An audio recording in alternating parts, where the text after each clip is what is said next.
favourite drink. It's very healthy. It's lemon and ginger. I take this every morning because I believe it kills any possibility of getting a cold. This is the roundhouse.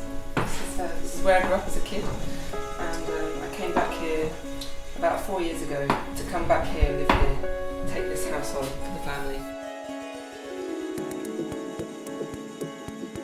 Today is a big day. This is the beginning of Heapsong1, and it's also a big day for me because this is the beginning of my new album. I'm going to be doing a new song every 3 months. You actually begin the album because you're going to be the seeds. The other aspect of it is my community, my fans. Throughout the whole period of Ellipse, and also through Half a Speak for Yourself, I've always had them there very present online with me. Filmmakers and photographers, musicians. The idea was that they feed me sounds, they feed me words. In a small space of time, we just go for it and we do the first song. And we do it online, so it's really for the first time, every single aspect of it is done publicly. I'm going to be doing one of these every 3 months. So in 3 years' time, the Heapsongs album, which will hopefully by then have a name, will be my 4th solo record. Hello everyone! Good morning! Hello! Hello everyone, it's me. Sorry I'm a bit late. The relationship with my community really began in May 2004, and it was my friend James, and he said, why don't you write a blog about this? I'm sure the people on the message board would love to hear about the process of this. So I got so much more motivation then going to the studio, because it wasn't about just me going in, it was about me going in for them. Here we are in the bowels of the roundhouse. This is where my studio is. I also call it the hideaway, even though it's not very secret anymore. This is a little mandolin. This is the saxophone. I built this studio with some friends, and this is where I made Ellipse. And then now we're on to the next record, which is this Heapsongs album.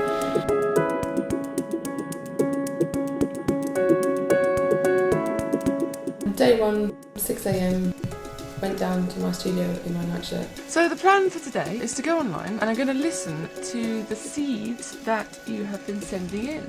I had all kinds of sounds, from dishwasher doors opening. That is awesome!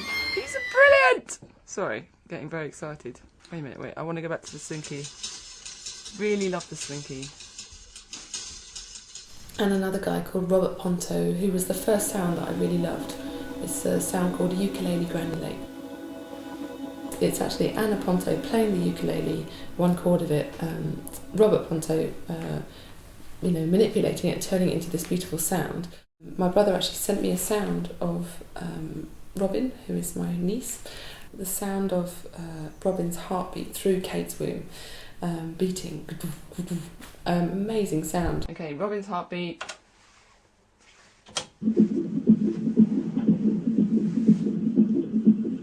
And then at midnight, on the last blog, my brother, he went online and he said, I want to hear Robin's heartbeat. And I thought, now is the time to sing the first thing that comes into my head. Okay, first idea coming out my head, I don't know.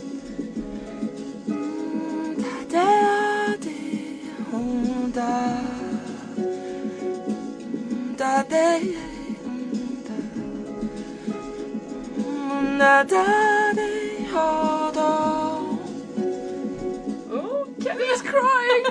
Kelly's crying, that's a good sign.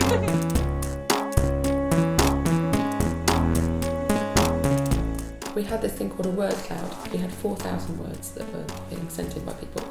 And if some happened to be more than one, like one person had said they wanted the word light or something, and lots of people, if they voted for that word, it would get bigger and bigger and bigger.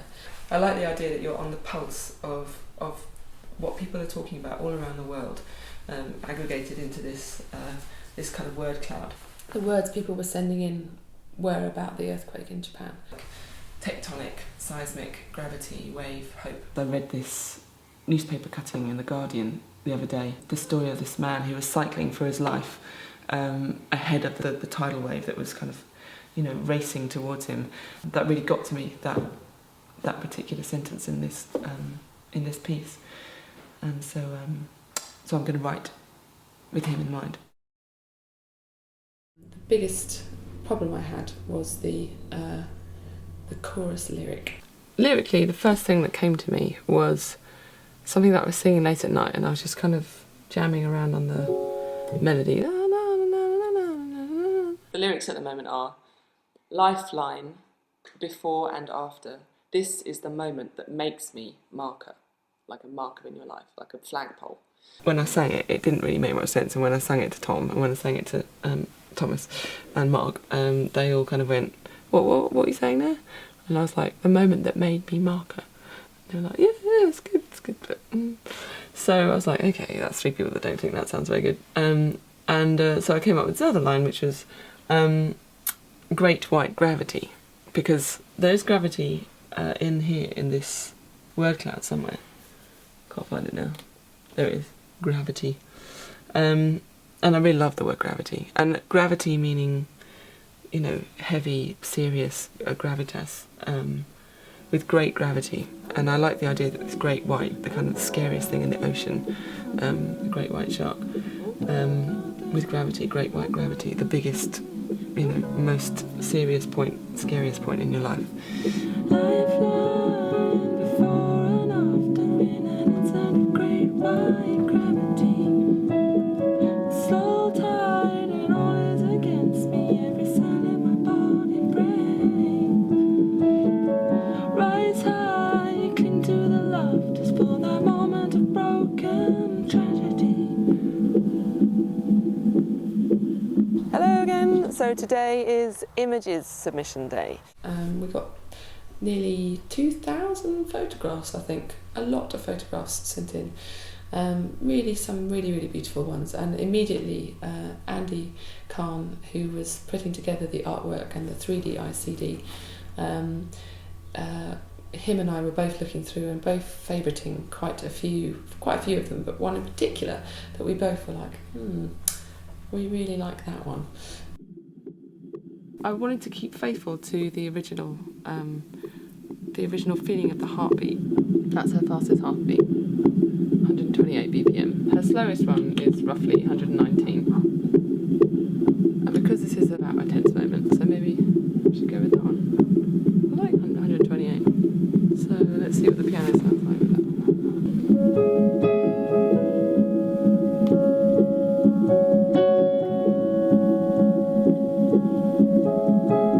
So on a Thursday, this is when I started recording the first lyrics that I'd written, and started to hear them against the music. Lifeline, before and after, in an instant of great white gravity. We asked people to upload their videos that would either be inspired by what we've been talking about in the last 3 or 4 days, or just something they wanted to show us, so that we could start to think about how we might make a video out of them. We still didn't know the concept of the video or anything. This is all done from 14th of March, not even thought about anything in advance. That was the whole luxury, actually, of not having to worry about it, but also, you know, part of the process. And on the Friday, I uploaded the middle section of the song. And then the middle 8 is basically, I know some of you said, no, don't do a key change, but I've decided it's the best thing for us. So we're going to go from the C sharp up to F sharp. We received a few hundred solos from all around the world, varying from orchestral arrangements to to voices, to somebody's dog, Carly's dog, which was one of my favourites. We didn't end up using it, but I loved it. The parts that I'd chosen for this section were then going to be paid a session fee, like anyone would have if they'd come in and professionally played. So the next week was pretty much finishing the song, coming up with the idea for the video, making the video.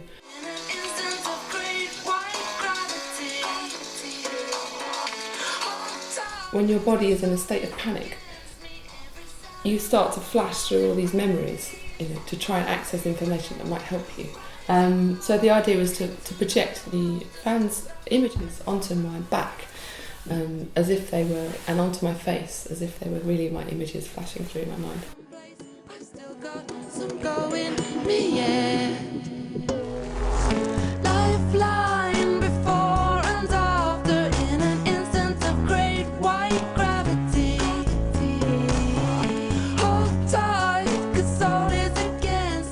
from Sunday night. I just kept going. I had to keep mixing it, keep sorting it out. I still hadn't finished a lyric even on Sunday night of the Monday release. So I was up all through the night and I managed to just finish it in time to get it sent to the mastering engineer, and then he uploaded 3 different versions. And the first one I wasn't quite sure, the second one I wasn't quite sure, and the third one I liked. Tim Exile, who's a friend of mine, he came with his gear and remixed it just 10 minutes later after never having heard it. Put bits into his gear and then did a live remix, and then I was dancing around the room.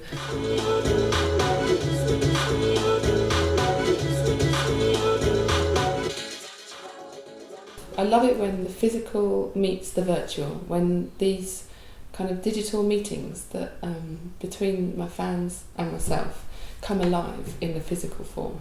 So the party, the idea is quite simple, that we're all trying to achieve quite a lot in a short space of time. So I really wanted to make a thing of celebrating every single release along the way. And I thought, obviously all these people have been involved, so let's have the party with them too. I'm just so grateful and lucky to have such a creative community that they threw at me so many brilliant sounds and so many great words, and we had many good discussions throughout the course of it, that I was the most inspired I've ever been, ever.